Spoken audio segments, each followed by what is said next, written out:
যে বৃষ্টি সেটা কারণ এখন আসলে বৃষ্টি হওয়ার কোনো সিজন না, কিন্তু বৈশাখের যে বৃষ্টি হয় সেই বৈশাখের কারণে গতকাল এবং আজকে এক নাগারে বৃষ্টি হয়েছে এবং আজকের বৃষ্টিটা আপনারা জানেন অত্যন্ত ভারী বৃষ্টি হয়েছে। তো ভারী বৃষ্টি হওয়ার কারণে এখানে ইনফ্যাক্ট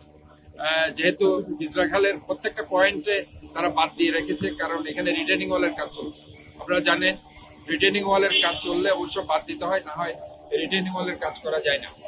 এবং এখানে আমরা দেখেছি যে জামাল খান খালও তারা বিভিন্ন পয়েন্টে বাদ দিয়ে রেখেছে এবং মুরাদপুরে বক্স কালভার্ট করার জন্য তারা বাদ দিয়ে রেখেছে, যার কারণে এইসব এলাকায় আপনারা দেখছেন পানি উঠেছে। যে জনগণকে যেটা আমি বোঝাতে চেষ্টা করছি যে এই পানি উঠাটা কিন্তু আপনাদের ভয়ের কিছু নেই, কারণ আমরা মনে করি যে আগামী